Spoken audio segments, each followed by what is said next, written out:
Good evening, everyone. So please let me know if my audio is working properly tonight. And might share one of the screens with you. Hang on a sec.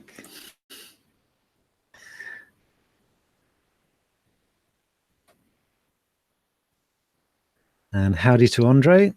Excellent. I have checked. I think there's been 6 views of the TLDR lecture on JavaScript 1. And I was waiting for it to encode before I added the screens, but I just forgot to get around to it today, and I've just found out the audio is completely wrecked. So my best guess is that I may have had my iPod's wireless headphones out, and maybe the speaker got confused or something. So I'm hoping that's the problem, and it's not it's not going to be a regular occurrence. So fingers crossed that'll be fine. So I'm just closing some windows, just double checking the feed is working. So I don't want to double upload, download. Okay, so whenever, so I'm sorry about not recording the TLDR lectures. My plan originally was to condense them down to an hour, so you didn't have to sit through 2 hours of lecture, Echo 360 recordings. But I'm realizing that my plan of keeping them under 2 hours is not really working. So, but there are the Echo 360 recordings, and I'm thinking what I might try and do is do shorter recordings, maybe just do a single section at a time, and maybe that'll sort of help me focus and keep the length down. So can I just have a show of hands who has actually watched the Echo 360 lecture this week?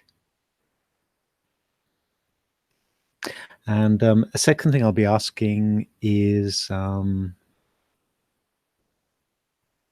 I'll probably save that. What's on my mind, I might save that until a little bit later.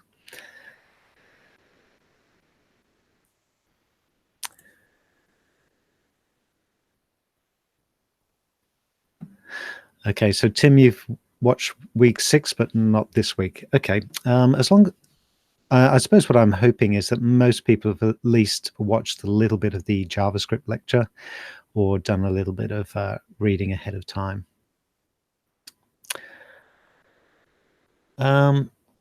So sort of feeding on from the lecture recording, the on-campus lecture recording I made last year. One thing that we will be looking when we hit the server-side validation, PHP, in 2 weeks' time, we'll actually be programming on the server and getting the server to do work. And what this diagram I've got here is trying to demonstrate is that the server is basically keeping a track of every single connection. So if there are 100 people browsing a web page, there's going to be 100 connections. And what JavaScript tries to do is to try and push as many of the sort of mundane tasks onto the client as possible, so that it's not as busy.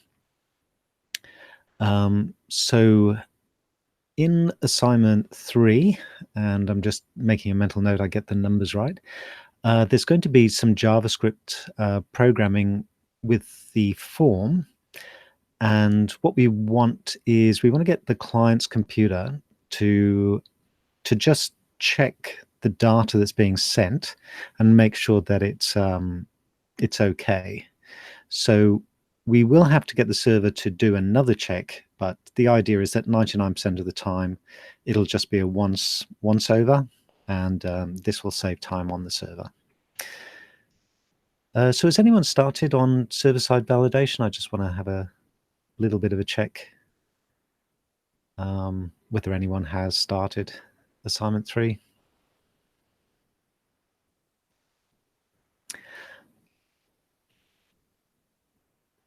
And whilst I'm waiting for that to come back, I will. So Nathan's saying no. So the other thing that JavaScript can do is also, because it's working on the client's machine, it can respond to mouse movements, mouse clicks, maybe even keyboard events as well. And that's what I was spending 2 and a bit hours explaining yesterday. And unfortunately, YouTube hasn't got the audio, which is quite sad. So JavaScript implementation. So just like CSS, there are 3 ways, and my advice is quite similar.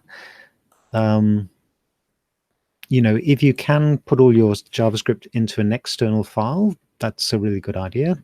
Sometimes you want something embedded for reasons we'll cover in a moment, but any sort of functions, any variables you'll be using, it's a good idea to put them in an external JavaScript file.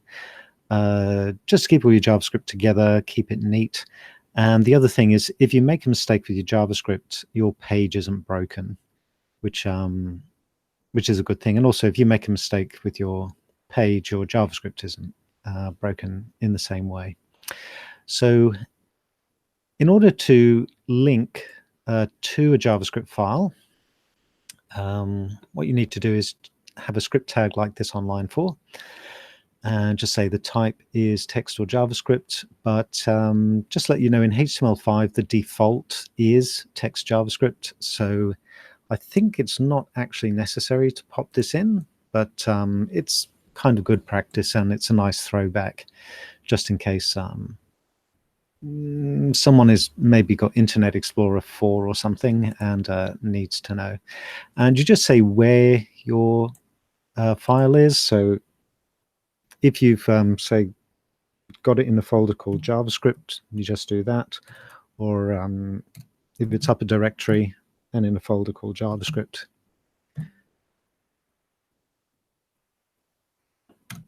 I'm just missing my keys here. You just do that. So wherever your JavaScript file is, just that's just pop its location into the source attribute.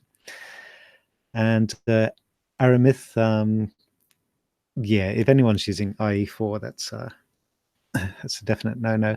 I think I've got a reference somewhere. I can't remember where I've got it. Kogan, Kogan, the website that owned Dick Smith these days, they actually had an Internet Explorer tax. So they said, if you want to buy products using Internet Explorer, I think version 6, it will cost you 10% more. Feel free to use a different browser, which I thought was quite cute. So that's an external JavaScript file. This is an embedded JavaScript file, a bit like an embedded style sheet. So you can set up functions that are ready to be called. So this won't run until something calls it. And what I've got here is a web page has basically something called a document. So that is basically your web page. So web document dot. If anyone's done any Java programming, it's like an object, the document, and what we're doing is we're calling a method that belongs to the document, and it's get element by ID, and this will go through and look all through your code and try and find an element whose ID is date. If you have 2 elements by mistake, your browser's not obligated to throw an error. It will just return the first one it finds, or maybe the last one it finds. I'm not 100% sure. And so once it's found that element, which is down here somewhere. Oh, here it is. So it's found this element. And so it then says, okay, this element has got an attribute called value. And it says, oh yeah, this one. Do you mean this one? And the JavaScript said, yep, that's the one I mean. Can you pop in a new date? or pop in the output of a new date into that value. So what I'm going to do is I'm going to cheat and go to W3C schools.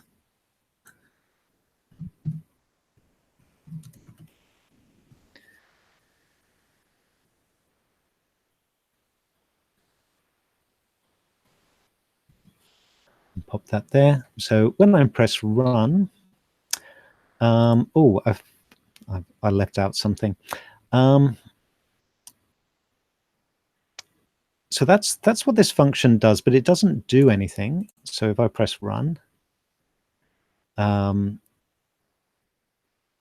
got this message, click the button. Where's that?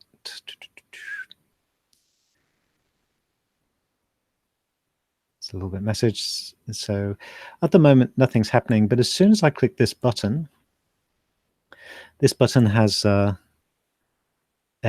on-click event. So this button is listening out for a mouse to click it.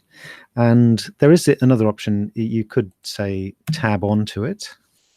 And if I press enter, fingers crossed, that also registers a click event. So that's just so that so that it's a sort of accessibility features. The enter key also doubles up as a click event. So this event, so whenever the button is clicked, it will, no, I don't want to move this. I just want to select it. It will call the function display date, and JavaScript says, oh yeah, I've got one of those right here. If you have one in tools.js, there's a good chance this function will overwrite it. I have a feeling that these scripts have priority over any that might be in an external file, but you may find that it might be the case if you swap these two around, this one will overwrite this one. It may be the case that this function is overriding. And Robert, yeah, thanks.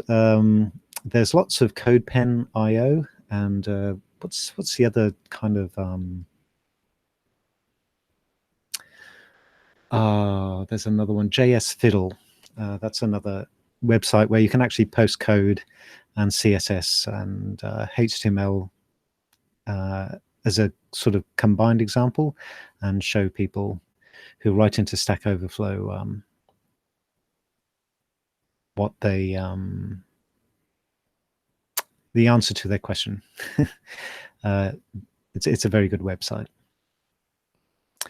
So so when I click display the date, so we've got a new date object, and by default it's a pretty ugly. That's a shame. Let me just make that a little bit bigger.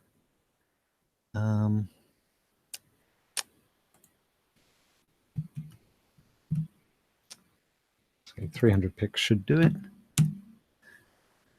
Oh wow. So we've even got Australian Eastern Standard Time. So that's a lot of information from a date object, but that's like the toString method that's appearing there. Okay, so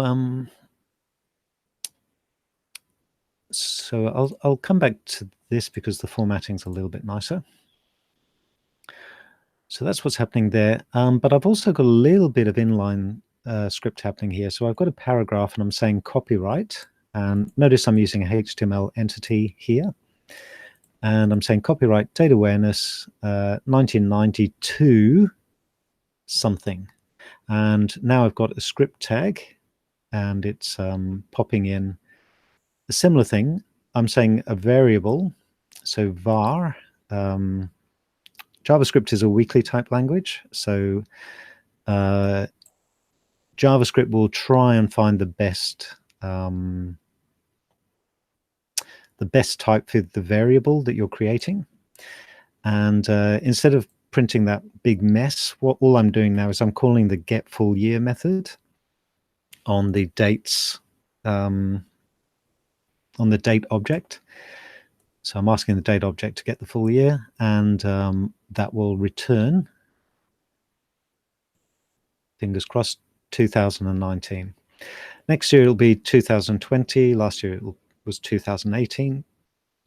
And the advantage of this is I don't need to get up on January the 1st, or more importantly, I don't need to leave my party early on January the 1st to update any web pages if I'm using this little bit of code. So I strongly recommend, you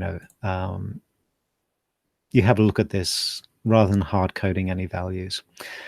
And finally, there's this little bit down here. So sometimes browsers don't support JavaScript. So what you can do is you can pop something in there that acts as a fallback. And I've just popped in a ridiculously long time ago date there, which gets more and more in the past every year, just so that somebody has got something to look at.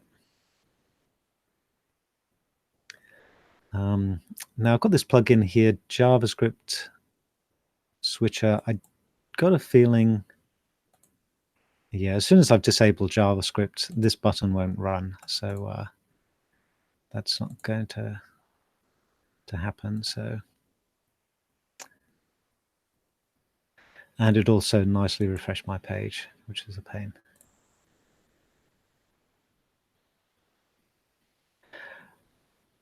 So are there any questions, say, with this sort of short introduction? And also, has anyone noticed any connections to the assignment? I got a lot of not yet, not yet, not me. Nathan's saying he's started A3. So maybe next week, have a look out. Have a look out for any events. So we've got a couple of real-time interactions. So when you change the drop-down in the booking form, that will register an on-change event, and you can then read the value of the drop-downs and do some calculations. But we'll be getting onto that very soon. So I pretty much answered these questions. Oh, Alexander, thank you so much. You've just reminded me of something I'd even written down in front of me to mention. Okay, I'll scroll on to this bit so you can read activity 3. Yesterday, oh no, I tell a lie. Monday evening, I got a phone call from my line manager, and he said, "Good news, the assignments have been approved." And I said, "Oh, that's cool. I'll let all the students know assignment 2's have been approved, but assignments 3 and 4 have now been approved." So there are no changes. Those assignments are now out of draft mode. But please, if you notice any typos or anything that doesn't make sense, perhaps my language is not quite right, let me know. And I'll pop in a little red correction or something like that. Whenever I make corrections, because the assignments are real time, I'll actually make them in red, so that you know that there has been a change. And I make them in dark red so that anyone with color blindness can also see them. So you may notice a slight shade difference. I usually say update or something like that whenever there's a correction. If ever I do have to correct something significantly, I always try and make sure that it's like a bank error in your favor. So in the past, I've had silly things like the marking guide has, asks for an address, but I've got to ask for an address in the main thing, or vice versa. And so then I just make the whole thing optional. So Robert's asking, how long does marking for A2 take? I tell you what, it takes a lot less time when people get back to me about wanting to help me mark. What we try and do is we try and get it done within 2 weeks, but I'm planning to get that done in less time. So last week was a big week. We were sort of finishing up on campus, just getting all the exams results together, compiling everything. and making sure no students had been missed, perhaps an assignment or something like that. So last week was a really big week, and this week is kind of I can now actually stare into the future rather than into the past, which is good. So I am going to try and get them done, hopefully by the weekend, but maybe early next week. So I've got an example here. Please note that this example does get you started in assignment 3, but it's got a lot of bad code in it that I'm hoping you won't just copy and paste. And but it's got enough there to sort of get you started. And also it's for a slightly different application, so not the one that I've got running for you. So I've got a function that calculates a price for a cinema booking. So you'll call this function when a change event occurs, but this example is looking for a different sort of field. So the first thing I do is I set up a variable called the number of seats, and this is a very important issue. Even though you're putting a number into a text field or a drop-down list, JavaScript reads everything in the form as text. So if you have 12, that is the string 12. And if you add a string to another string in JavaScript, you will literally get 2 strings added together. So 2 plus 2 equals 22 in JavaScript. So this is why I'm calling the parseInt function. And what I'm doing is I'm turning this string. So I'm looking for the element seats, and I'm getting its attribute value. And I want to turn that number into an integer. Now, there's a little quirk with parseInt.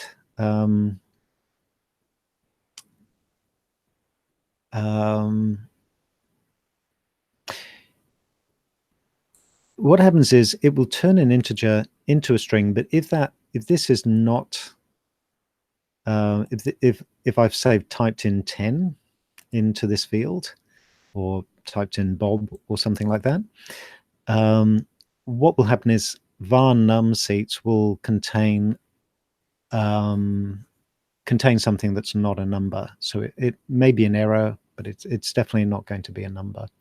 So this is not a number function. Basically just tests to see whether something is a number.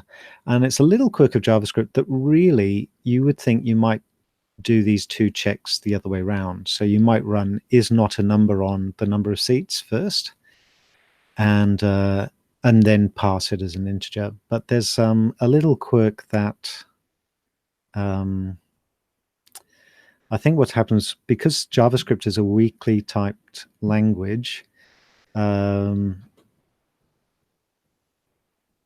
passing as an integer turns it into false, and then isNaN registers true because false is 0. There's just some little problem that weakly typed languages have, that types are selected by the JavaScript engine, and sometimes it gives you a result that you're not expecting. So on one hand, it's very easy. You can just knock up code, but it is a little bit leaky. So I'm just making you aware of this just in case you have a bug in your code later on and are just wondering what's going on. It's JavaScript's fault. It's not your fault. But coming back to this example, so if this is not a number, so someone has typed text into that field, I'm going to alert the user, which is bad practice in a final version, and I'd strongly encourage you not to do this. Miroslav has just asked a question: is it because it needs to be converted before it can check if it is a number? Yeah, I think that is the case. But I just think that I think someone wasn't thinking correctly. that I just think that is not a number should. I don't know. I've got a feeling that is not a number probably works quite well, but it returns false. And then false, I think really the problem is with the parseInt function. It shouldn't be converting false into 0. I always forget exactly what's going wrong, but I think parseInt is basically casting false as 0. And so it then passes that is not a number test. So so it's just a bug that you can have a string that is a number, which can be a bit frustrating. So I've popped this in. This is really good for debugging. So if your JavaScript's running and it's doing something and you're not quite sure, I always pop in little alerts just to let me know what a variable is. And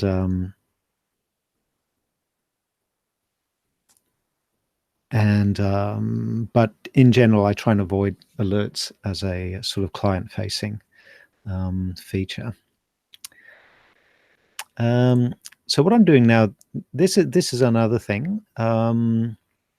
So by now, I think I've given it away that the seats field is an input of type number or type text. So I'm getting that element by its ID, and I'm calling a focus function. And what that does is it pops the cursor into that text field.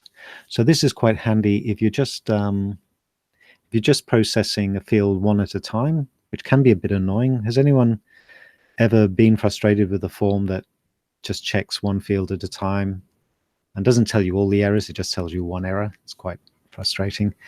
And this is another handy little function.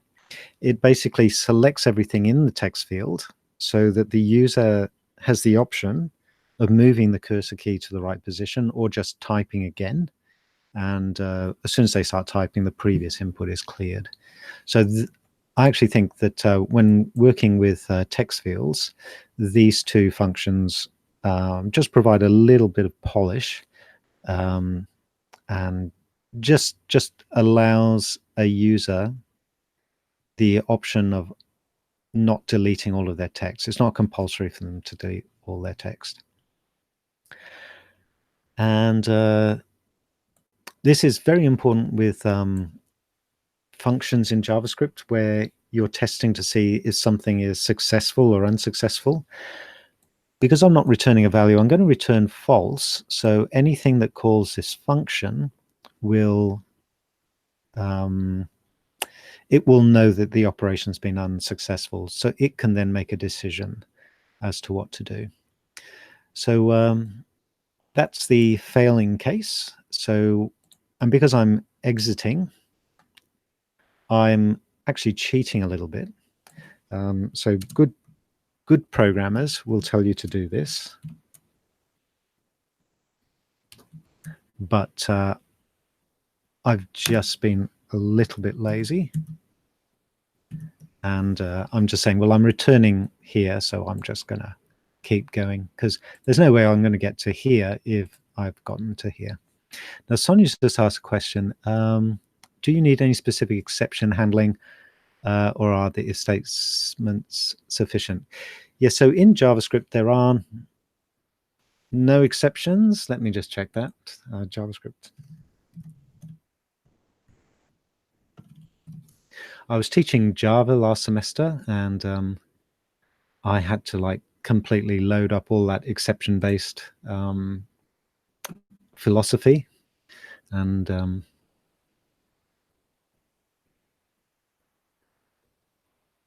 pretend I do that all the time. But actually, I've just checked because I know JavaScript is trying to clean up its act because it's accidentally become such a dominant language. If you look at Brendan's video in Canvas, he opens his talk by saying, "Hi, everyone. I'm the one that's responsible for JavaScript." So he's aware that he's got critics. So yeah, I've just checked JavaScript is now having try, catch, throw, and finally, which is very interesting. Are there exceptions? This is my question. Yes, thanks for asking me, Sonia. This is definitely additional to the course, but if you want to write really smart JavaScript code, you can actually generate exceptions. Obviously, there's no classes. This is another thing. JavaScript is an object-oriented language, but it's not a class-based language. You can create objects, but there are no classes. So if you ever need a class, what you do is you create your own object basically, and it's quite quirky that way. So thanks for asking me, Sonia, because I would have said no, definitely not, but I've just checked, and JavaScript has that. So I've learned something today. So what I'm doing here is I'm setting up a variable called seat price. So the seat price in this case is $20. The sale price, notice I'm naming my variables so that in the future I can come back and realize what I'm doing. I'm not calling them X1 or X2 or A or B. I'm getting the seat price by multiplying the seat price and the number of seats. And what I'm doing here is I'm calling document getElementById price, but I'm not asking for the value attribute, because in this example, price is a span.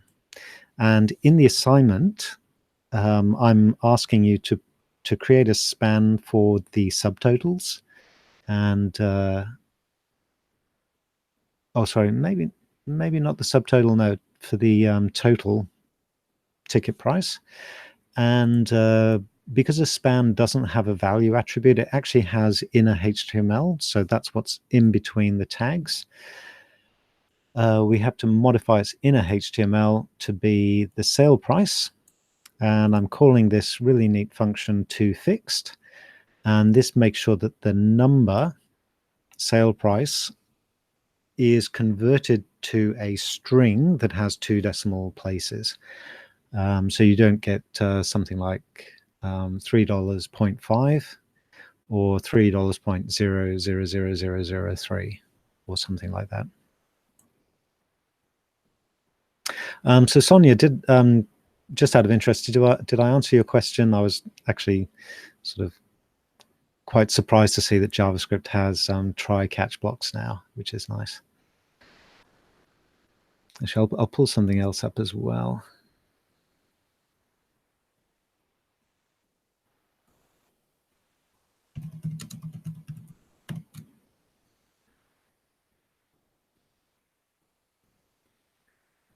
So this is another thing. If you don't trust yourself as a programmer, and we as teachers are encouraged to tell students about this, you can just pop this use strict directive. This is fairly new. So this just shows you which browsers support it. And what it does is it basically, JavaScript will just make sure that your programming is better. So it's like installing a little critic into your code. So it will throw errors where it wouldn't normally. It would just let you how do I say this? JavaScript is designed to let sloppy coders get away with stuff, and this helps sloppy coders to be more self-disciplined. So use strict. Honestly, it's just a string. You just pop it at the top of your file, and it will the JavaScript will go into a slightly more strict mode. Or more to the point, the browser will be more strict with you. Make sure you don't program in a slack way. So Got a little question here. Why is using alert box bad practice? It's quite ugly. So having an alert box pop up is it's okay for debugging, but it's not really good for client facing. So a better idea is to do something like this, where you're actually popping and say an error into a span, like an error message. And you can either make that message visible by changing the CSS, or you can update the inner HTML of a error field so that it's visible. And so when you are wiring up your JavaScript form, you may be thinking, "Oh, what does Trevor want? What's the marking guide? What does the marking guide say?" But definitely have a think about your experience as a web user and whether anything has ever annoyed you. And I would say try and avoid anything you've ever hated in a web form, in your own web form. And if you want to do anything particularly clever, just let me know, and I'm more than happy to help out. I do have some people who want to try, slightly sexier sort of effects when errors are concerned. So that's the tute for today. So please feel free to ask me any questions. And just switch over to the lab. I think the first lab, what I do like to do is make sure students who have missed me right-clicking on pages and opening up the inspector at every opportunity are formally introduced to the inspector. So you can do it this way by going to the menu and selecting Developer Tools or View Console or something like that. But I tend to just right-click somewhere in the page and click Inspect, and that will open up this sort of test area down the bottom. So, and the reason why you need to do this is because unlike Eclipse or unlike the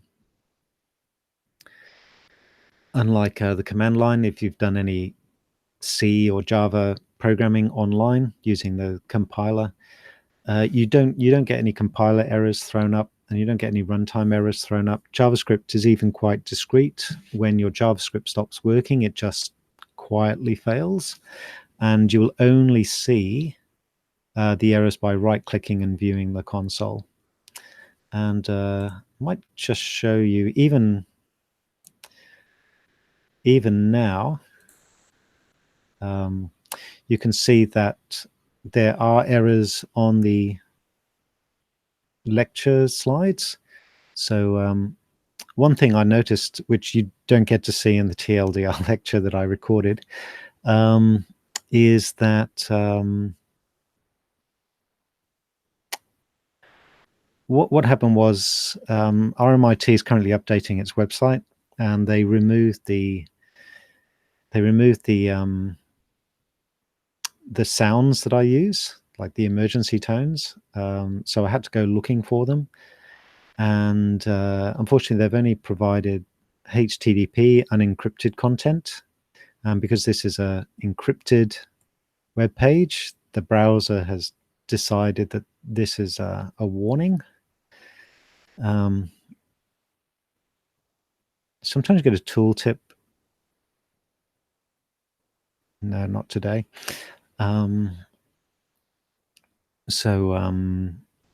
Yeah, I'm just waiting. I think I'm going to have to like download these files and host them myself. But previously, these two errors weren't here, so sadly. And another thing which I think I've been asked, I don't know if it's by email or in the discussion groups, but YouTube is going to throw up errors because YouTube's policy of use is that you have to use iframes. So if you're embedding YouTube content, they want you to embed their content using an iframe. That's just so that they can keep a track of views and pay their content creators fairly, I suppose. They may change that. They may say, oh, we can work with HTML5 standards and, let people use a video element, like a video tag. But at this stage, YouTube is still sticking with this policy. So don't worry about any YouTube errors. And my house is shaking a little bit. The wind is picking up a little bit. Not too much, just a little bit of fun here. So yeah, I've got another error. So yeah, it's all YouTube. Cool. I was thinking I might have some actual errors for you to look at, but no, it's just these YouTube errors and these ones that have just cropped up because RMIT updated its website. So come here first. I do get asked, students will say, oh, my JavaScript's not working, and I'll look at the console and say, oh, yes, you've got an error on line 25. And they say, oh, you're so amazing. And I'm, just look at your console. It literally tells you that there's an error on line 35 or 25. So please use that. It's a very, very useful resource. Oh, another thing, I'm not sure if I demonstrate this in the lecture, so I will show you. If you go to sources, you can find your JavaScript file that's causing problems. So let's just say in tools.js, my canvas paint, if you remember lecture, I think lecture 2. So what I've got is I've just got a little canvas paint function. It's very simple. Every time the mouse moves over the canvas, it drops some paint onto the canvas. So let's just say, I'm not sure where, but I think on line 31 I've got an error. I can actually pop in a breakpoint. And let me just show you what happens there.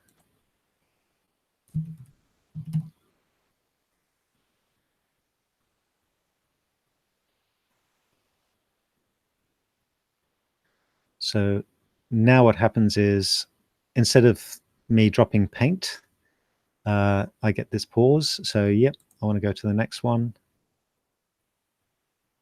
I want to go to the next one. So this is just going to keep pausing on this line. So quite frustrating. But it also gives me, it also tells me what the variables are somewhere. I think by mousing over it, I think I can mouse over these variables and it will tell me what the values of each are. I'm looking at something simple. Oh, here we go. Can you see there's a tooltip? It might be a little bit subtle, but left is 4, top is 70. This is an object and it's got, lots of things in it. So if I wasn't presenting a lecture, I might make this really big so I can see what's going on. So when you put in breakpoints, oh, this is a nice one. So the rectangle, it's a, it's telling me all the features. So that's really good. And when you're bored of this, you can just clear the point, the breakpoint, and it just goes back to normal. So you can even do, you can do like, this is almost as good as Eclipse. Just a little joke there for anyone who hates Eclipse. You can, basically put your breakpoints here and, see your errors. And in this part of the page, you can just be messing around, trying to get your JavaScript working. So this is really good. This hasn't been around for long, maybe just a couple of years, so I strongly recommend you take full advantage of what browsers are offering you these days. I think that didn't quite return me to the slide I was on, so I have to come back. Oh no, sorry, I was doing the lab, lost my place there. Okay, so moving on to an on-click event. So when it comes to select boxes, on-change events are a little bit better, but radio buttons and checkboxes and pretty much everything respond to on-click events. Even the body element responds to an on-click event if you need to, so you can click on paragraphs. So you can make your web page really annoying so that if you click on anything, an event will be produced. But try to be selective when you're creating event listeners. So I've got an example here of just playing around with things. So go to this W3 Schools editor and just add some extra things. The on blur event. So whenever you leave an element, or whenever the focus leaves an element, particularly good for text boxes, you can generate an event. So if you are using a form that checks fields one at a time, maybe that's the kind of programming you've been asked to do or you've decided to do. You can basically check every element as you leave it, and even pop the cursor back in and say, nope, keep working on this, please. It's not good enough. But there is an on-change event, which is it's good for drop-down boxes, for select boxes, but it's not it's not good for any text-based field, because what can happen is, and I'll sort of demonstrate what's going on here. So so what I've got here is I've got on change my function. So when I change, but let's just say I select BMW again, that doesn't actually generate an event. It's only when this changes. So I'm going to change this to an input instead.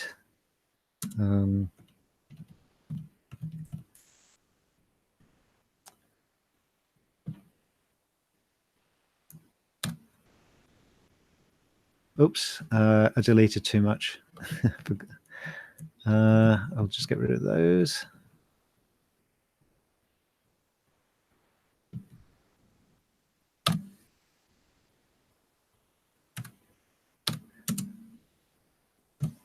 Okay, so let me just make sure I've got that right. So what I've now got is, this is now a text field. So when it changes, it's going to call my function, which basically finds that element and changes the inner HTML of a span to something else. So if I type this and tab out, there is a span here that you can't see, a little bit like that price span I asked for in the assignment. But let's say this is an address field or a name field. Let's just say there's a problem with my input. If I don't change this field, it's not changed. So if I was asked to correct my input and I just come back and then tab out, if you're using the on change event, it doesn't work. So this is why with text-based fields, it's better to use the on blur event. So so it doesn't matter what I type, the event will generate. It's not actually obvious that it's happening, but every time I leave this field, this function will run again. So if I don't correct my input, I'll be prompted to come back and correct my input.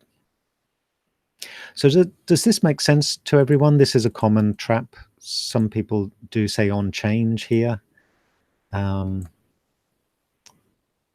It's very easy because you think, oh yeah, whenever this is changed, please check it. But text-based, you can get out of the field without changing the value.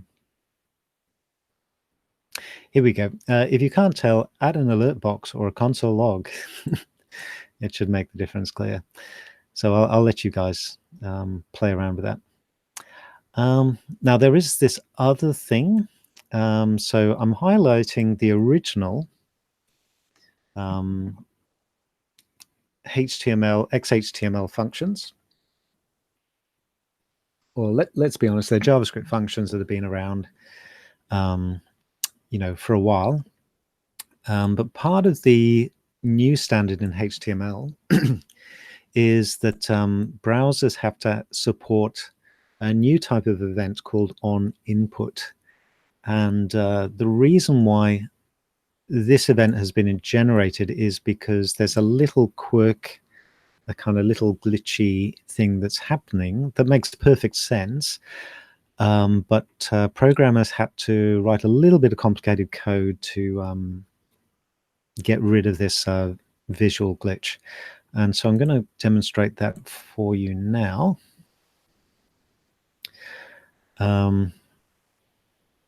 So what I've got here is enter your name and an input box. And whenever the key goes up, so it's not going to go, it's not going to be generated when I press down a key. It's only going to be generated when I release the key. So hopefully you might get some visual clues that this is happening. So if I press H appears, but now I'm releasing the key and now it turns into a capital. So if I start entering my name, what's happening is the script is running whenever I release the key, which is a little bit, it's a little bit glitchy. It's a little bit ugly. So you might think, oh, well, that's easily fixed. The problem is there's a short delay between on key up and on key down. So I'm going to trigger it on key down instead. That should fix everything. A little bit of a clue. It doesn't. So I'm going to start typing my name. And so basically what's happening now is this script is being called, but the, if you like, the input is not being updated correctly. Is it what's happening clear to everyone? I just want to make sure everyone is seeing this slightly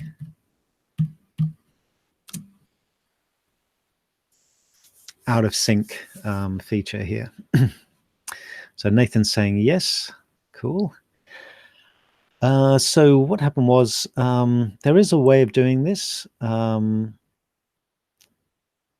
it's lots of prevent defaults, and we'll be having a little look at that next week. But let's just say lots of advanced JavaScript coding. And the W3 working group said, maybe we can just write this so developers don't have to. So they created this new event to sort of make sure that the update happens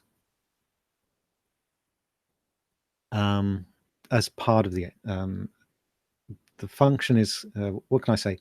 The field is updated in the right place. So there's still times where you will want to, particularly with games programming, if you're pushing a key down, you'll want to generate an event. When you release a key, you'll want to generate an event. But this is very specific for any sort of text-based input. So when I start typing now, the function is called, but you won't see any lowercase characters because the lowercase character is being updated before it's actually popped into the box. So this is very useful for any text-based input. Maybe not passwords. That's not really necessary, but unless you have passwords that only take uppercase characters, that might be a bit of fun. But yeah, this is quite helpful. Event.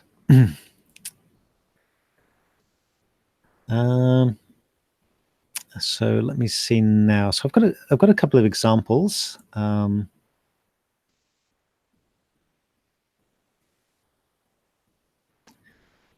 me just inspect here. So we'll go to ooh. Oh no, I'm just panicking. I have some deliberate mistakes here. So so I'm going to view the page source.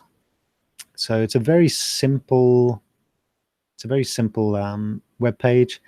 The body doesn't even have any header, nav, or main or footers in it. So it's just got one div with the ID B. I am the div with ID equals B. And this script here, A equals document get element by ID B. So it looks for the element with the ID B, and then it alerts that. Now notice that this code is not in a function, so it's going to run straight away. So if I go back to the page and press refresh, I've got this error, and I promise you many of you are going to get this kind of an error, and it's saying that this element is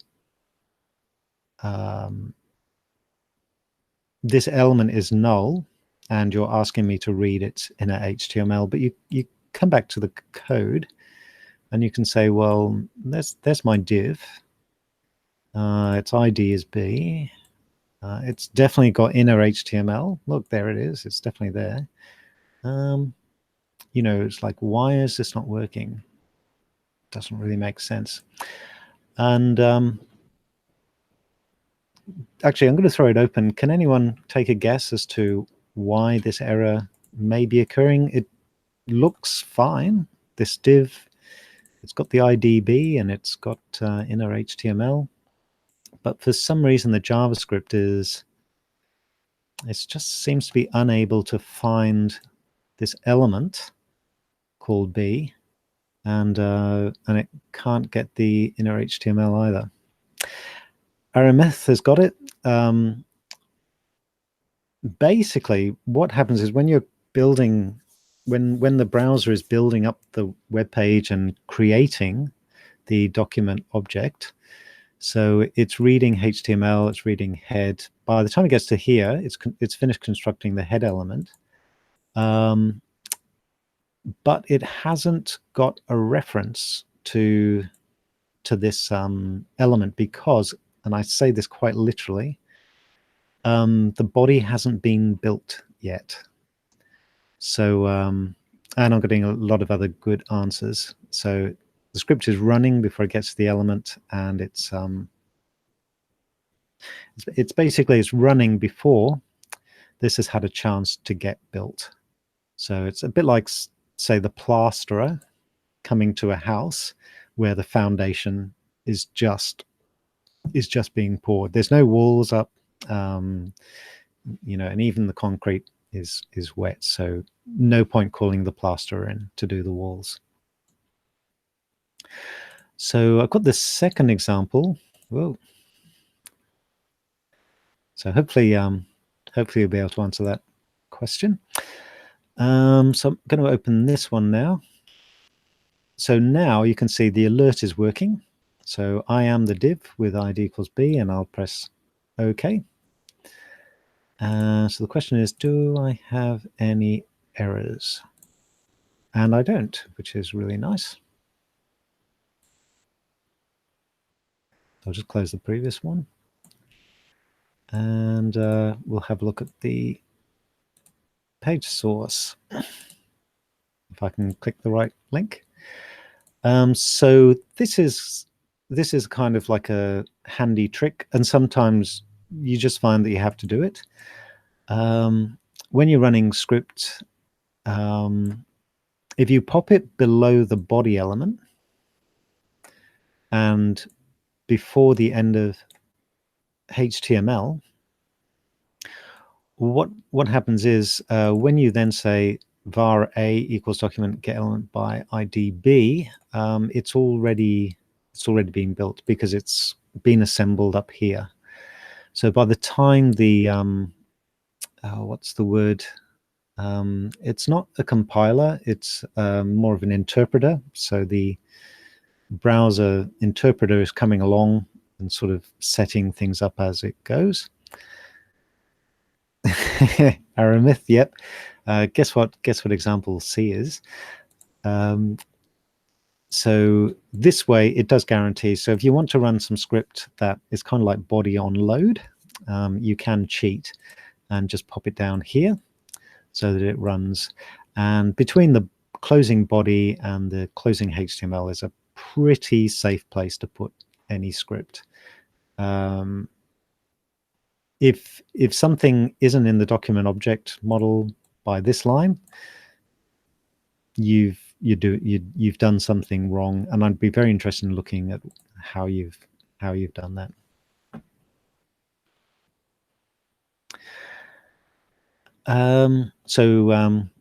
Bit of a spoilers here. No errors are being generated, and it's because the document object has been built by the time it reaches the JavaScript. So the third case now.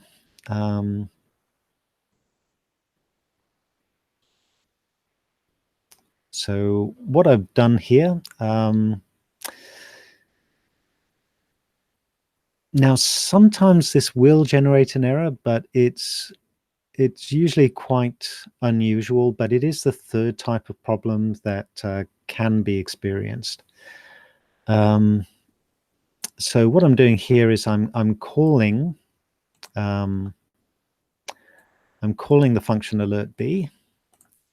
Let me just check to see if this has generated any errors. Yep. So I do have a final error here. So I'm making a similar mistake. So I'm calling a function that hasn't been declared yet. So this is why functions should be up here.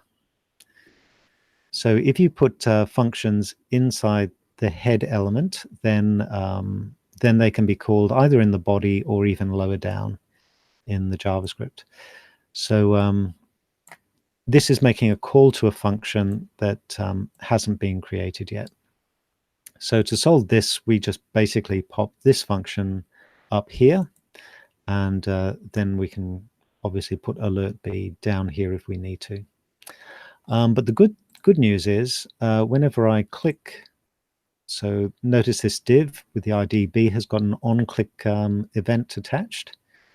So this doesn't need to be a button or a input element or anything like that. It can be any element at all. So when I click on this, I will get this pop-up box, because unless I've been superhuman, it's very unlikely that I'm going to click on this element in the time that it's displayed and this script has been assembled. So there's a chance that this will be displayed after the interpreter has reached the end of line 14, but I suppose there is a small chance that this could be presented to a user and they might get in really fast, like ticky text. Is it ticky text, ticket text, sales to, I don't know, who's coming out? I'm sure there's maybe Madonna is coming out. She's got a new album out. the probability you click on that before the script has been loaded is very, very rare. But it's a good idea, just as a matter of practice, to pop this up into the head element anyway. So are there any questions about this? I really have, these examples are contrived, but I have put them in because most mistakes that I find where you get these uncaught, reference errors, or trying to run a function of null. Every time I see null, I think, oh yeah, I know what's wrong. The JavaScript's in the wrong place. So these three examples do catch the most common errors, or the most common reasons why you'll get null exception errors. The Spice Girls, no way. Oh gosh, I'm sure every 10 years their bank balances, they just go, oh no, there's no money in the bank. Oh, let's have a reunion. Oh dear.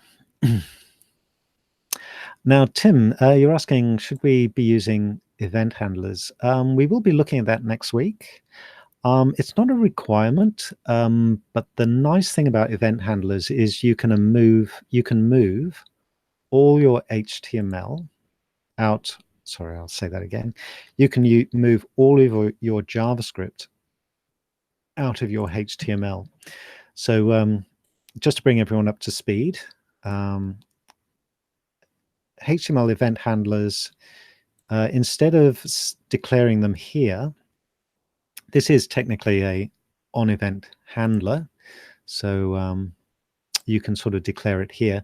But there's another way of moving this into a JavaScript file so that your HTML is completely free of any JavaScript, in the same way that you can make your HTML completely free of any CSS. And if anyone's been slapped over the head with the model view controller programming mentality, this is where it takes effect in HTML. We can move our programming, our controller stuff, into JavaScript, and we can move our view, if you like, into CSS. It's not strictly it's not strictly 100% MCV, but it goes a good way of adhering to that sort of paradigm. Oh my goodness, Timothy, you're asking me a question I don't know. Instead of level 2 event listeners, I'm going to have to Google that. Oh, Miroslav, I'm guessing that is it Posh Beckham? I'm old enough to remember the Spice Girls. I've just literally forgotten them. I'm sure it's Posh Spice who married David Beckham. She grabbed that name, I think, or maybe she just was posh in the beginning. Yeah, one doesn't need the cash. That's probably how she says it. One doesn't need the cash. Why would I want to?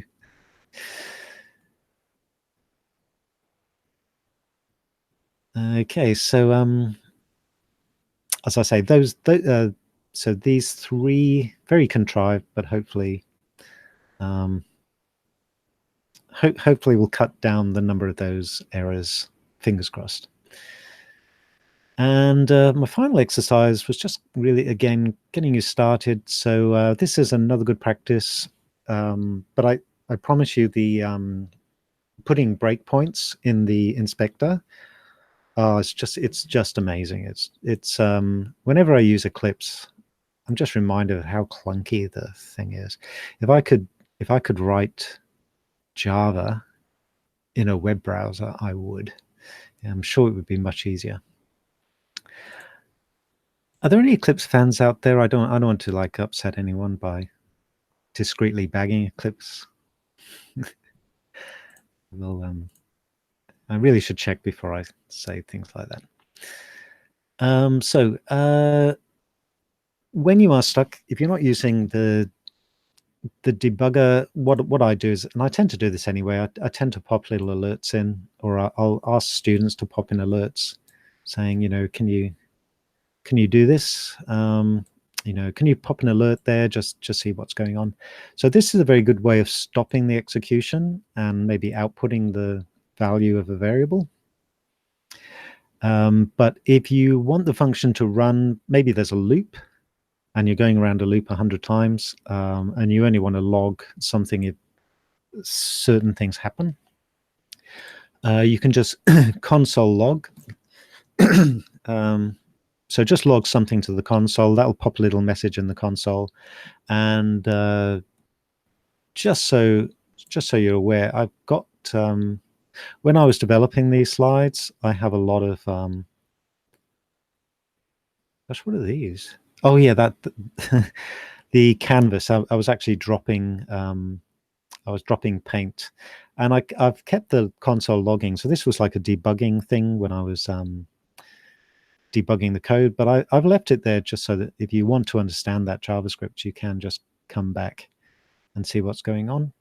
And the other thing, the original incarnation of these slides, whenever you did a search, it would dump you on the first slide of the slides you were looking at. So I realized that I would quite like a way that when I finished a search, it then returns to the slide I was on. It's not 100% effective. There are times where it doesn't do what I'm expecting, but it only does that in front of students when I'm too busy to make a note. Whenever I'm doing it on my own, it seems to work perfectly. It's quite frustrating.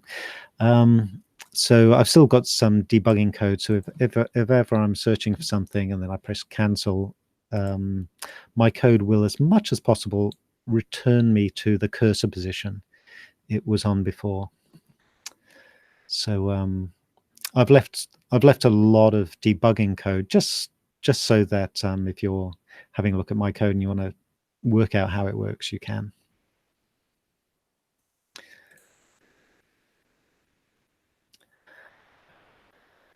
So I finished with this little bit of a joke, this cute little kitten here. So try and be proactive. So there's nothing, I suppose, more frustrating, and I just want to stress it may be a little bit frustrating for me, but I can imagine if I was stuck on something and I asked my instructor for help, and then maybe 5 hours later I get a question saying, "Oh, have you looked at line 5?" Or can you put a console log on line 5 to see what a variable is? And if that answers your question straight away, it can be frustrating for you thinking, "Oh, I could have fixed that myself." So I do encourage people, have a first crack at debugging your code, and don't delete any console logs or alerts. And then when you do have a problem, you can say, "Oh, I'm stuck. I'm expecting my code to do this, and I've put in some debugging code, but it's still not working." That will mean that I can jump ahead. I can probably skip over my first reply and get to my second reply, and maybe even finally debug your code. So sometimes something that might take 3 or 4 transactions between you and me, if you do a little bit of work yourself, you may find that I'll be fixing your code on the first go. So these messages, very useful, or very geared towards, say, tutorial. So in a class, someone's, the instructor's walking around helping everyone in hand up, first in, first served order. And this sort of just relieves congestion. So it'll speed things up, whether you're on campus or off campus. Okay, so that's basically the Tutor Lab this week. I thought because the TLDR lecture failed, I'm happy to take questions. But one thing I probably do want to, sorry, I've just got a little bit of sort of burps / hiccups at the moment, is to have a look at the document object model. So in today's tutes and labs, I was saying document get element by ID. So I do explain you know, how it works. So on this slide, I'm saying you can tunnel down if you know that, you know, something is a child of the document. So a body element is a direct descendant of the document object, and then the in this case the third element, the third direct descendant of body happens to be a section element, and I know this because of the slides, how they've been constructed. And inside every slide set, there is a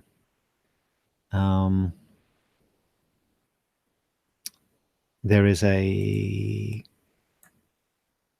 slide. Sorry, I'm just stepping my way through my memory of what I'm doing. So inside the body, I've got sections which are, hang on, are they sections or articles?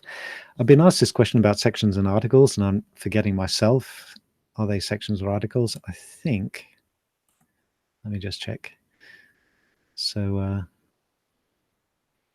oh yes, that's right. Sorry, I'm stuffing this up royally. So I'm going to the document. I'll explain this slowly now. So I'm going to the document, I'm going to the body element, and I'm finding the third child in the body. So I'm going 0, 1, and 2. Okay, this is already broken. This element here, I introduced very recently. In fact, just this period. So now, which is good because I'm now showing you that I've broken my code, which was deliberate. So that'll have to be updated to 3. So it's now the fourth element. So the main is element number 0, 1, 2, 3. So the plan was I would go to the 7th element. So that's the first 1, 2, 3, 4, 5, 6, 7. So I'd be coming down here. Probably that one. It's already completely broken. So I would then be looking inside this article, which is a lecture series designed to be standalone, and I would be looking for a particular slide in here. But I do say, hopefully you can appreciate this as a complicated and unmanageable way of referencing elements, and it is already true. Should the document ever change, which it has done, elements will be reordered and the references will be broken. So this is why it's not good practice. I'm even thinking maybe I should leave it broken. I don't know. I should fix it. So this is why there is this very handy function called get element by ID. So if you know what the element's ID is, so it's a bit like myself, I need to talk to a student. I know what desk they normally sit at, but if I go to that seat at that desk, they might not be sitting there. It might be a different student. I don't know. So it's much better that I try and find the student by their ID.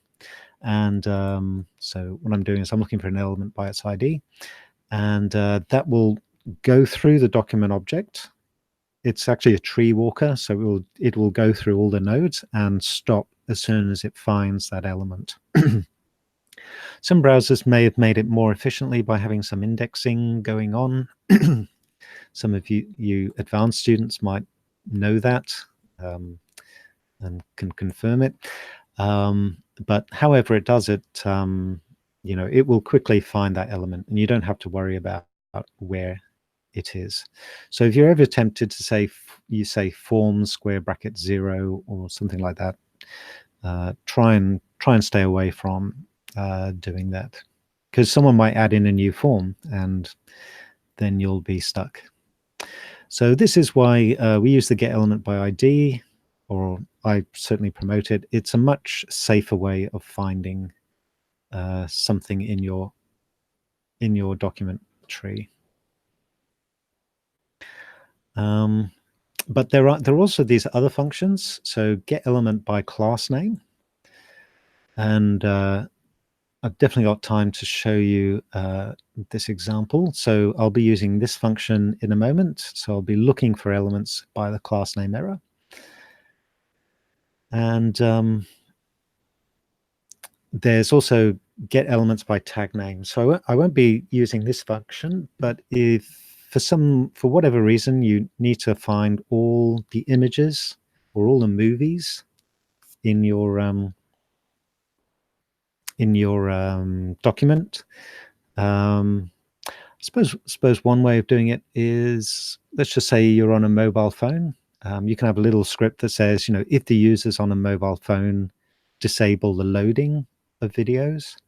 But if it's a desktop, then don't worry, they've probably got enough broadband for those video trailers to be loaded. That's another example of how this function might come in handy.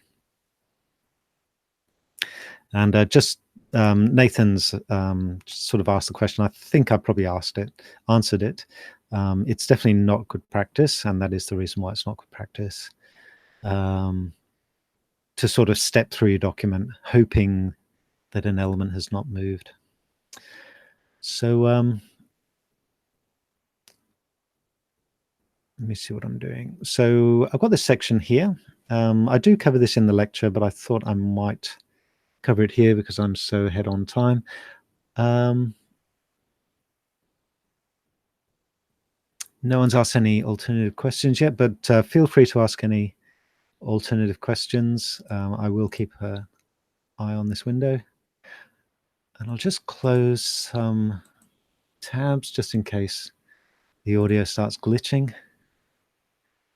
Just in case. So there is this website. It's a bit of a sort of joke website. Some science-minded person popped up, and the idea was to counter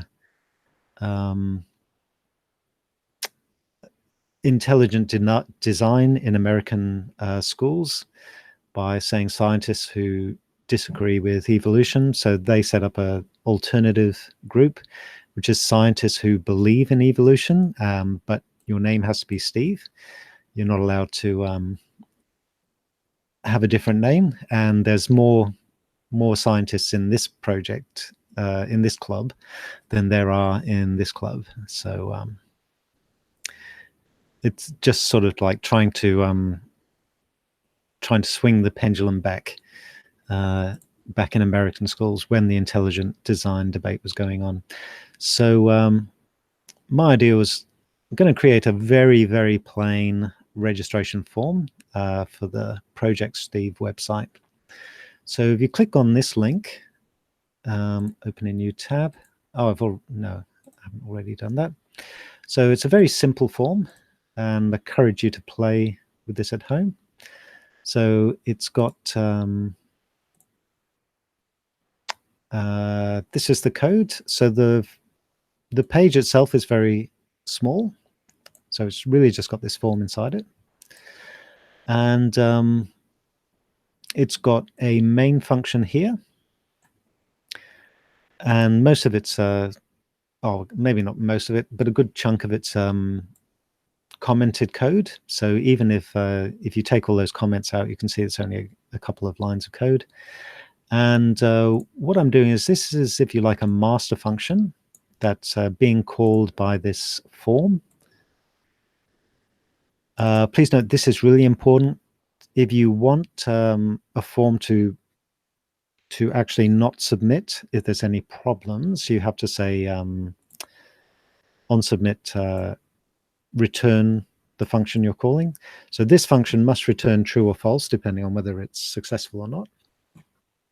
And if this is false, then the form will be blocked and the server won't be bothered by frivolous requests. And it's going to the assignment processing page. So if you get everything right, you can see that the processing page will give you maybe some feedback on the data you submitted.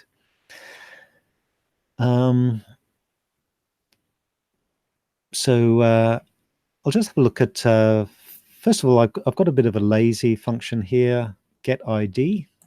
So instead of saying document.getElement by ID and making this line of code go over too far, I just wrote this quick function. So whenever I say get ID, I want it to call this function instead. So I'm making my browser do a little bit of extra work, but it just means that I can abbreviate that get ID down here. And I think on the slides, it's a little bit neater on the slides as well. Have I got it on the slides? Yeah. So I just sort of step through what each of those functions are doing. So these sub-functions, so I've got a function that clears all the errors, one that just checks the name field, one that checks the scientist field, and one that checks whether files have been uploaded. And Arithmetic, definitely makes the code a little bit neater. The only criticism is, somebody might say, oh, I've just done a bench test and my version is 3 milliseconds quicker than yours. So when you click the submit thing, I've got a little debugging thing. So I'm about to clear the errors, so I know where I am in the code. And I've suddenly got an error message here that's been filled. And I've just got these nice little helpful error messages, which I was saying is the right way to do something. So if you're telling your customer that there's a problem, it's better to pop a little error message next to the field rather than having an alert box pop up. So we'll go back to the code now. So this function, it calls the clear errors function. And what the clear error functions does, if we scroll up here, so it gives us our alert. And then, as I said, what I do is I use that get elements by class name. So if you look in the HTML, all of the errors spans, I've given it the class error because there's more than one that's got the class error. So this will return an array of elements. So I'm just using a for loop to go through all of them. And I'm setting the inner HTML to be blank. And I'm just going to sneeze quickly. So I'm just going to mute the recording.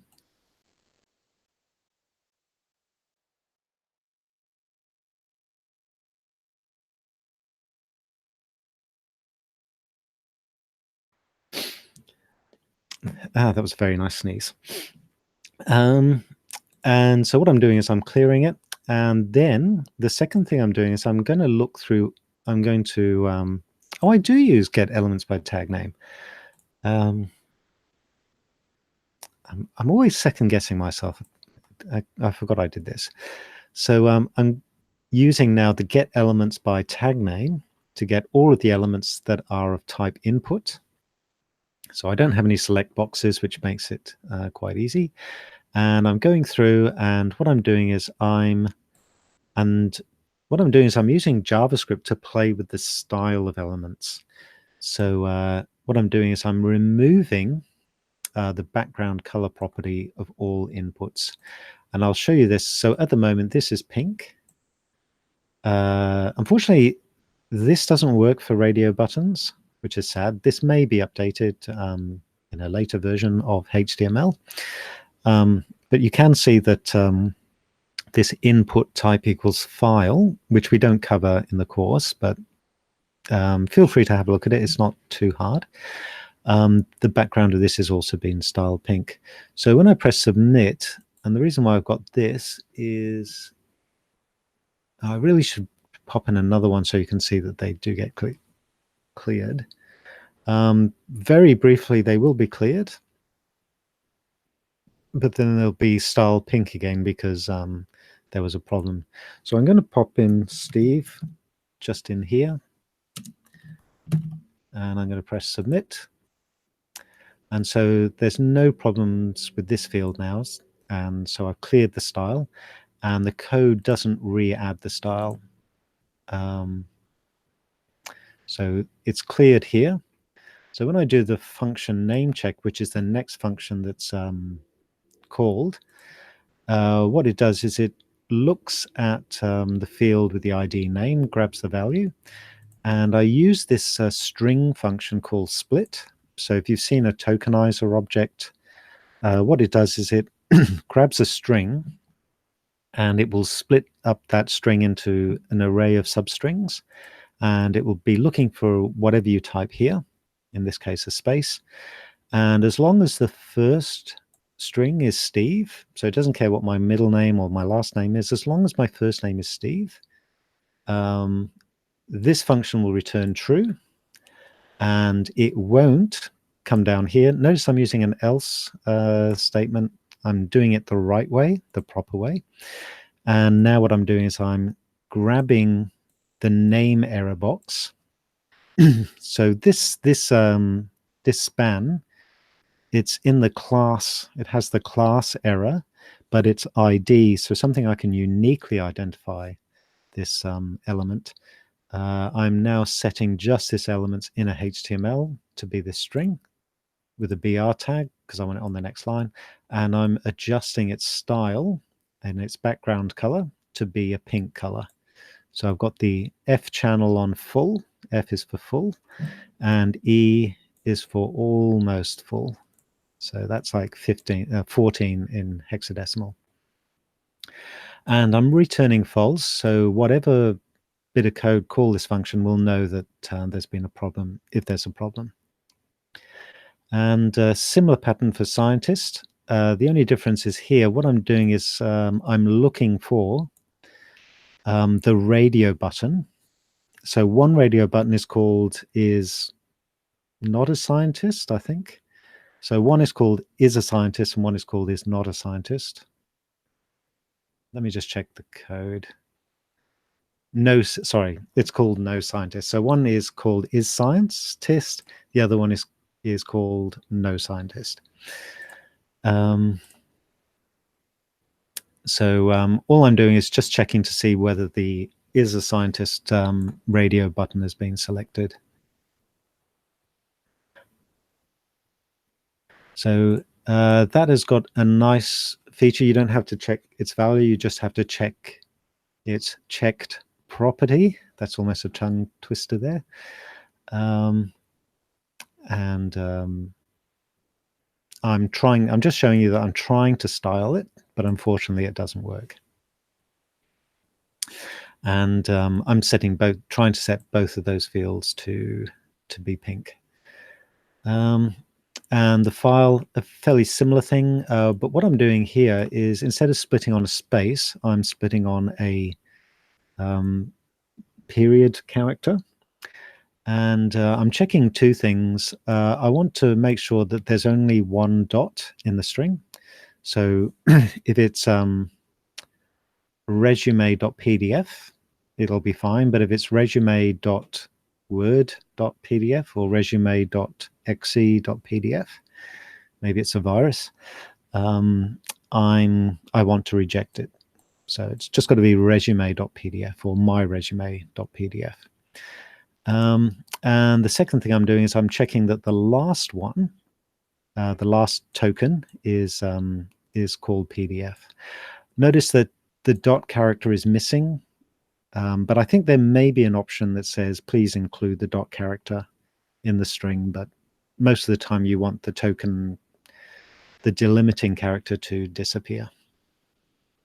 If it's successful, return true, else style the background pink and pop in an error message. Another thing I want to point out, I think this is a bit of a mistake. I think either CSS or JavaScript should be consistent. Sorry, I'll say that again. At the moment, JavaScript and CSS are inconsistent, the naming convention. So in CSS, we say background hyphen lowercase c color. But in JavaScript, someone has written code to convert all the background hyphen color fields, or the border top color into camel case, so that we developers then have to also convert what is required into camel case. So that's a little bit of a glitch, which can catch you out. And sometimes I do get caught out. I'll say style.background -color because I know what the CSS style is. But I've got to then convert it to camel case. So something, I hope that gets fixed in a later version of either CSS or JavaScript.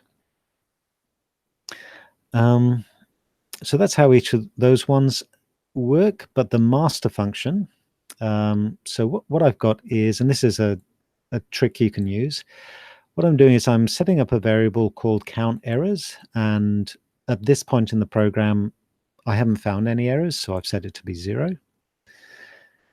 Samuel's saying if it gets fixed, it will break a lot of web pages. Absolutely true. But I'm hoping that browsers might be required to create 2 variables, maybe one in the hyphen state and one in the camel case. Maybe, it gives you an option. Who knows? There might be, enough people on the board that say, no, that's stupid, Trevor. We're not going to do it. So what I'm doing here is I'm checking to see whether the name check has failed. So this will return true or false. So I want to flip it. So I'm popping an exclamation mark in the front. So if this function returns false, this will be true. So if the name check fails, then I want to increment count errors by 1.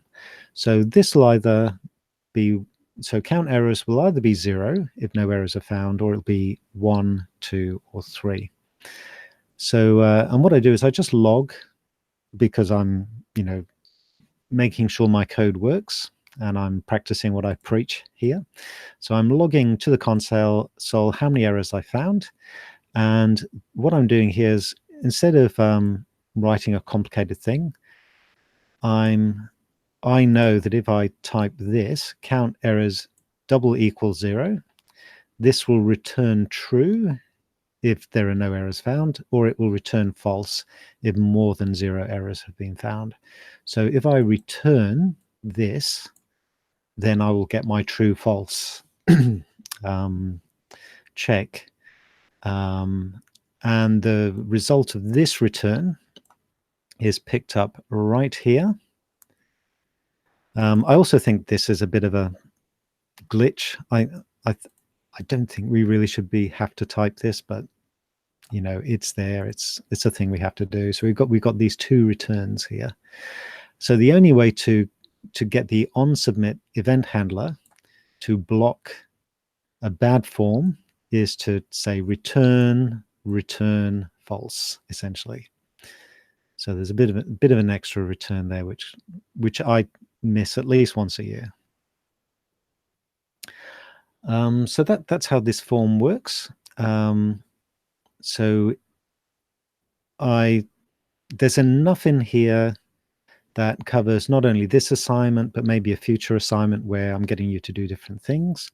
So heaven forbid any of you should fail this period and want to come back in period 4, but we might have a different assignment. So I've written this example so that there's enough here that you can take away, but a little bit too much that if you copy and paste it, you'll sort of, you'll have too much mess, bloat code in your assignment.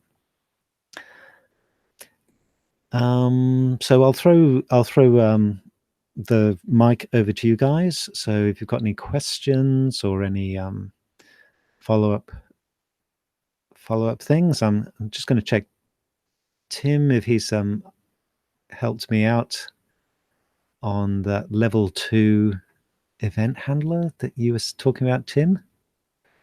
I'm not sure if you answered my question. What the hell are you talking about? So instead of level 2 event listeners, nope, IntelliJ.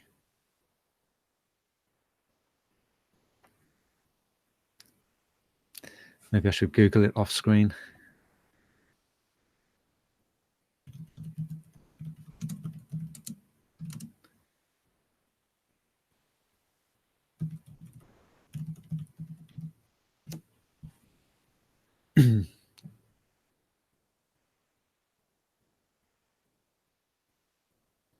Oh, DOM level 2.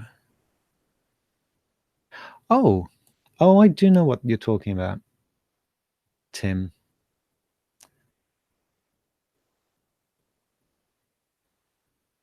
Ah, yes. If you, yeah, to Tim's pawning me. Oh, yes, I remember reading that in the book. Oh, I think it was around page, I don't know, 250. Oh, you've just posted that. Um, yeah, the very first level of, the very first incarnation of web browsers, you had, if you wanted event handlers, you had to say type. Um, you had to, say type on submit equals return form validate. But when they updated to DOM level 1 and DOM level 2, I wonder what happened in DOM level 1. Maybe they skipped level 1. Um, yeah, they basically introduced a way that JavaScript could access those event handlers directly, so you didn't actually need to type here. So, if you like, programming professionals were saying, this breaks the whole model view controller thing, we should really tidy this up. Sorry, this bit here.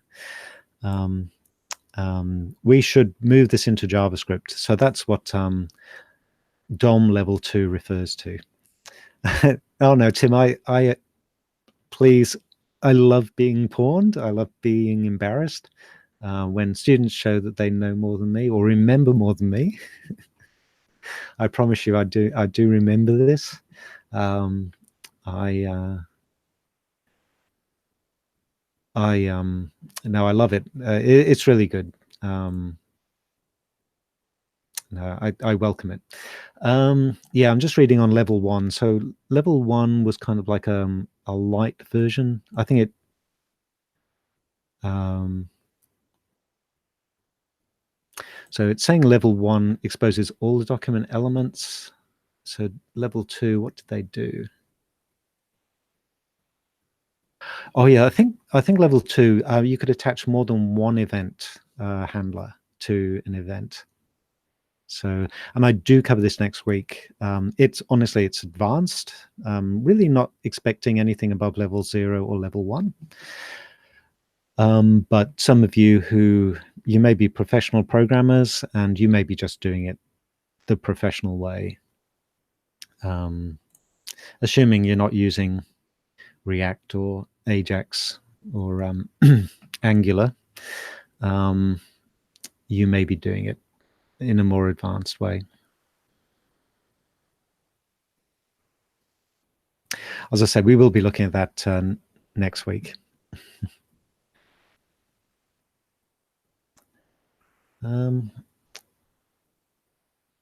So not getting anyone asking questions. I'm hoping that's a good thing. You're right. You either will get it or you're completely overloaded and want to process it later in your own time. But I'm hoping that today there will definitely be enough for you to complete assignment 3, the form validation component of the booking form. And maybe next week there'll be a couple of little extra things that will allow you to complete the kind of navigation component.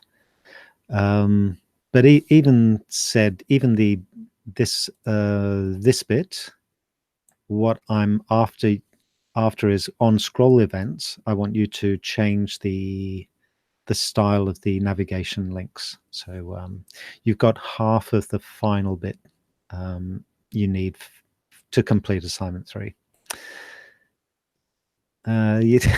Tim's mental beach ball is spinning. Excellent. Now, I did say at the very beginning I wanted to talk about something, but I said I'd leave it to the very end. Apologize to anyone who is upset that I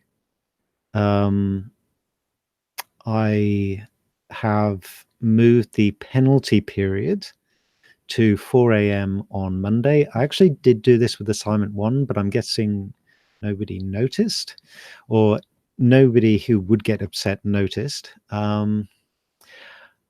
I want to make it clear that I have the deadline set to be 23:59 on Friday, but Canvas has got this really neat feature that it calculates the penalty automatically, and it just saves me a little bit of, getting my calculator out and going type, type, type. And until this period, it allowed me to work it out hourly as well. So if you were only an hour late, it would apply 1/24th, not 1/24th, 2.4% penalty. So I even had it set up so it was a very gentle, penalty. If you were only a little bit late, you'd only get a little penalty. But unfortunately, I think they've messed that up. I haven't been able to get that working. So it is just 10% a day. So it means I don't have to do any mental arithmetic. And, if you take any kind of human error out of the system, there's no way someone can accidentally apply the wrong penalty to your assignment. So what I traditionally would do is I would have the penalty period start at 4 a.m. on a Monday, even though the deadline is, and I really want to insist on this, the deadline is 23:59 on Friday. I just set it to 4 a.m. on Monday so that any server issues or any, I thought I'd uploaded it, but then on Saturday I realized I hadn't. I didn't have to then extend assignments by 10 minutes or 20 minutes or half an hour or a day. If I just set it to 4 a.m. on Monday, most people who have problems with uploads, I could just reply saying, oh yes, I'll definitely fix that up and cancel that penalty, because the penalty is automatically cancelled. So be advised that penalties don't get applied until 4 a.m. on Monday, but that's not the deadline. Okay, so if you say, oh, I submitted it at 4:01 on Monday, that's 2 days and 4 hours and 1 minute late. So, but unfortunately, I can't hide this feature from you. I can't pretend the assignment's one day, one time, and the penalty period is another. I can't hide that from you. And so I know a couple of people have been upset by that, saying, "Oh, if I'd known, I wouldn't have taken time off work, and I wouldn't have missed out on being with my kids." And that's the second thing. Please, if you want an extension, just ask me. Don't take time off work. Don't leave your kids at daycare in the dark. Just ask me for an extension. I'm quite generous. You just need you need a terrible excuse if you only want 1 or 2 days extension. If it's like Wednesday, Thursday, or Friday, you do need a slightly more serious extension, or sorry, a slightly more serious excuse. But I've got students. They've had some big problems, and I've given them until Friday. So this Friday coming. So it just upsets me to think that some people are really struggling and are too proud to ask for an extension. Everyone gets the weekend, but no promises, because sometimes the server goes down, sometimes it's being maintained. But if I'll be honest, I don't know if you're here, but someone said, oh, 4 a.m. Oh, I thought you meant 4 p.m. Oh no. Yeah, I'm saying, well, if you need an extension, just ask. I'll give you one until midnight. Honestly, just ask for a short extension if you need one. So but I don't want anyone to be upset by this. And if it does upset you, let me know, and I will move your penalty period to Friday, 23:59, and then you won't get upset. I'll just make sure I don't move it for you, so you don't, get upset by that. But if anyone's watching the Tour de France, the Tour de France do it. You come in late, but then you start the next leg a little bit late because you've got to catch up to the yellow jersey. Miroslav is asking a curious question, so please feel free. So think of it more like the Tour de France, that I need an extra 2 days here, but you're going to need to make that time up, because the next assignment, unless you do it in the right amount of time, you're going to need another extension just to stay in the same place. And of course, there's one big deadline that can't be shifted, which is the final exam. So even if you're late with assignment 4, that means there's less revision time, and you're going to have to, catch up to all those people that submit on time and have done everything right and are ahead of the game. So I just want to make that position clear, that I don't want anyone to be upset by me letting RMIT's standards slip by, just extending the deadline willy-nilly. Now, Miroslav has asked why Friday and not Sunday. This, again, is also administration reasons. ITS like to do work on a Saturday or sometimes on a Sunday, and so sometimes RMIT servers are down, and also they'll also run skeleton crews on the weekend. So the person who might be responsible for resetting the servers or answering your questions might be unavailable until 6 p.m. or something. Sometimes they don't even get fixed. So that having the deadline on Sunday does cause problems. So this is why I like to say the deadline is Friday, so that my inbox isn't full of, panicky students saying, I was uploading and then everything stopped working. Or worse, actually, someone, I know the face, you've got a beard, but I just can't remember your name. Or I think you have a beard. You have a square face, at least. A check shirt. Checked the website, and it was a version that was 2 weeks old. And obviously some upload glitch happened, and the submitted assignment was okay. The hosted assignment was like 2 weeks old, and so I granted a sort of short extension to say, yeah, get that uploaded ASAP. And the other thing is, I can check your GitHub to see, if you have made any modifications. I can see, how many modifications have you made? Is it really enough to deduct 10%? This is a reason why it's very important to keep a regular GitHub repository up to date as well, just so we can keep a track of your work and not see the final snapshot. So I hope that answers your question, Miroslav. It's just a safety thing that my deadline is Friday, so that the weekend is a bonus. And even then, I know that some people stay up on Sunday. And if you're up at 4:01 on a Sunday, I'm just saying you really need to look at your time management, or maybe you're a shift worker. I'm not making any judgments, unless you're a shift worker, of course. So that's what I'm doing. Tim, you've got branches in GitHub. Branches are completely optional if you're talking about GitHub.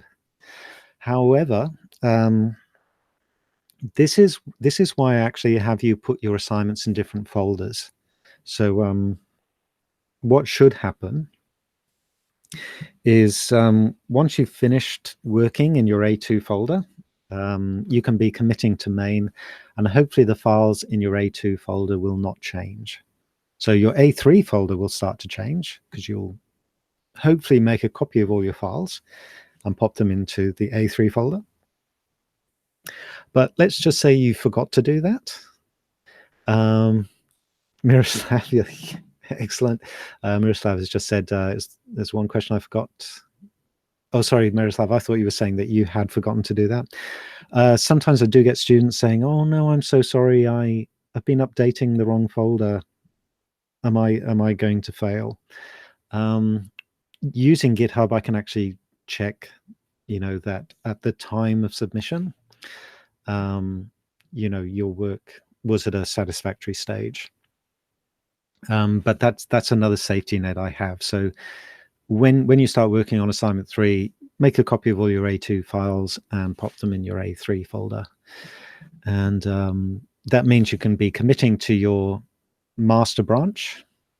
For those who are still struggling with GitHub, it's just your branch, your main branch. But for those of you that are a little bit advanced with GitHub, you may have decided, I'm going to save a snapshot and it's going to be an A2 branch, and then I'm going to continue working on my main, or I'm going to start working on my A3 branch. It's completely up to you, but in the course, I'm just expecting students to have one main branch. There's no requirement to have anything more than that. You don't lose marks for being an advanced student. I just want to make that 100% clear, especially with GitHub or Git in general. As you progress, I think once you start doing software engineering, project management, and process and tools, I think, and also Capstone, I think what they're going to do is they're going to bring in slightly more management. Some people are more. It's kind of tricky because I know there's nothing more frustrating than working in a group on a group project and having someone destroy a branch by committing to it. But that's just something that groups need to sort of work with.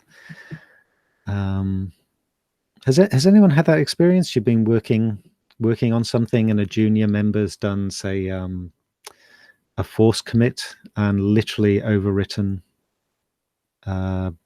branch commits? It can be frustrating.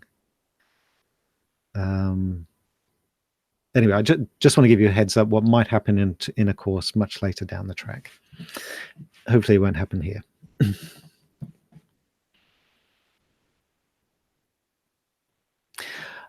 So I hope I've explained everything. I hope I've apologized to anyone who was upset by my reckless extension updates. As I said, if I could get Canvas to hide that from you, and I honestly do it just to cut down on the amount of work that I need to do. And also, it's nice if you think you're 3 days late and you only get a 1-day penalty. You go, oh, cool, that's nice. So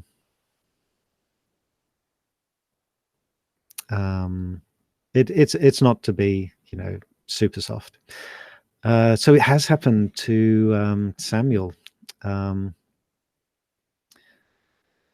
Oh yes, that can be awful.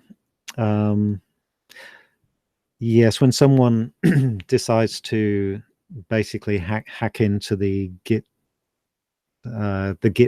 directory, you can do this. Just to let you know, you can get into the Git directory and sort of do some manual messing around.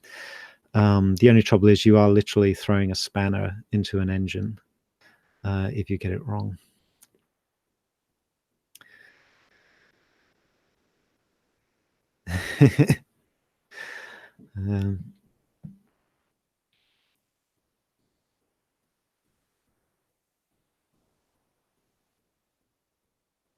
Yeah, that's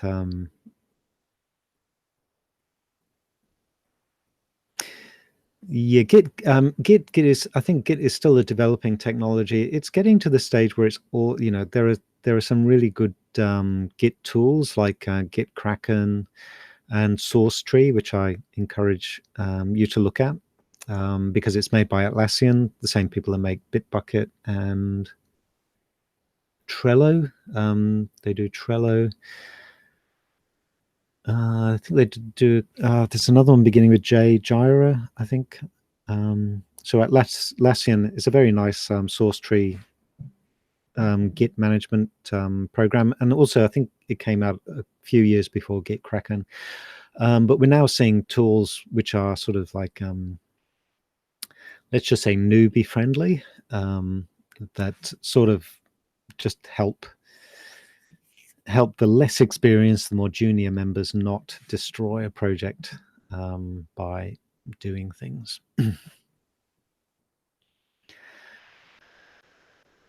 So I hope you enjoyed this introduction to JavaScript. Please have a look at the lecture. I do sort of go into things in more detail. So the Echo 360. I will be doing marking, so I'll have to sort of rethink this TLDR lecture series because it's not working out the way I was hoping. I was hoping to get them down to an hour. So I've been actually thinking that I'm going to do more bite-sized recordings, so I might have 5 or 6.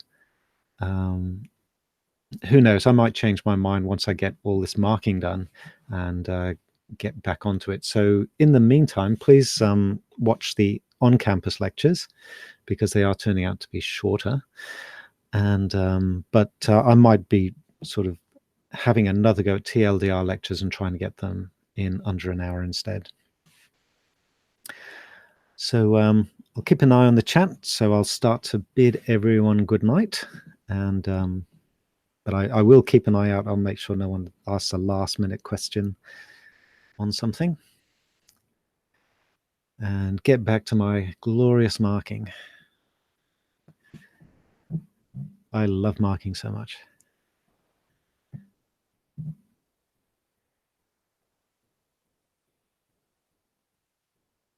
Okay, still waiting for last-minute typing.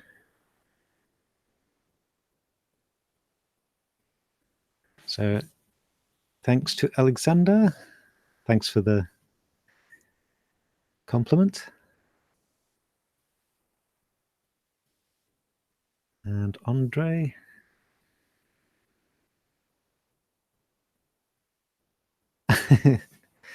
And so Miroslav, hope your missus is paying her fee. But I don't mind. One of the things about YouTube is I'm happy for other people to watch the videos, of course.